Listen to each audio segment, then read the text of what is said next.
начиная с детской колыбельной, что, дескать, придет серенький волчок и ухватит за бочок, и заканчивая школьными уроками биологии, где рассказывают, что волк – это агрессивный и опасный хищник, в головы людей закладывается определенная ассоциация с этим жителем леса. Именно поэтому после появления волка рядом с жилыми домами местные жители сильно перепугались и начали вести себя неправильно. Дело в том, что люди, само собой, понятия не имели, как нужно поступать, встретившись с волком. Нельзя их за это винить. У всех нас есть подсознательный страх перед диким зверем. А потому неудивительно, что жители бросали волка камнями и палками, а также кричали на него и убегали. Однако нашелся все-таки кто-то один, позвонивший в организацию по защите животных. Специально обученные сотрудники тут же приехали по вызову и без труда смогли изловить волка, так как последний был очень загнан, обессилен и болен. Когда Серого привезли на обследование к врачам-ветеринарам,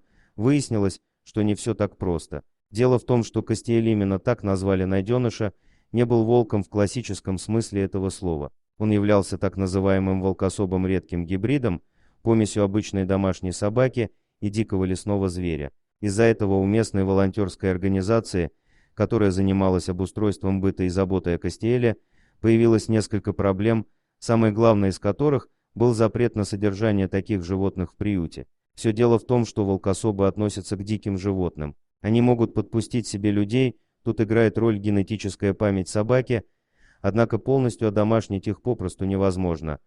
Такие особи должны жить в лесу, а здесь уже сказывается волчья сторона природы. Ситуация становилась критической. Начались разговоры о необходимости усыпить Кастиэля. Однако в конце концов нашему герою повезло, один из заповедников согласился принять его к себе. Но пока что волкособ не был готов к переезду, ведь ему необходимо было поправить как чисто физическое, так и, что гораздо важнее, душевное здоровье. Волонтеры занялись выхаживанием животного, и некоторое время спустя Кастиэль заметно оживился и похорошел. Тогда его и перевезли в заповедник. Казалось бы, все налаживается, но и тут возникли новые проблемы. Дело в том, что наш герой долгое время пробыл в одиночестве, а волки – это стайные животные. К тому же он немало контактировал с людьми, что также являлось значительной преградой для вливания в коллектив собратьев. Поэтому некоторое время Кастиэль находился в сторонке от всех и привыкал к новым условиям. Тогда же волкосап проявил себя как романтическая натура.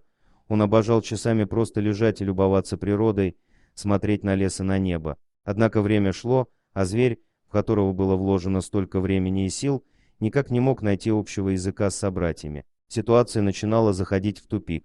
Тогда в руководстве заповедника решили, что социализировать Кастиэля можно с помощью любви. К нашему герою подселили самку волкособа по имени Тинали. Она была очень молодой и энергичной, но в то же время ласковой и заботливой. Было заметно, что Кастиэль смущен и озадачен.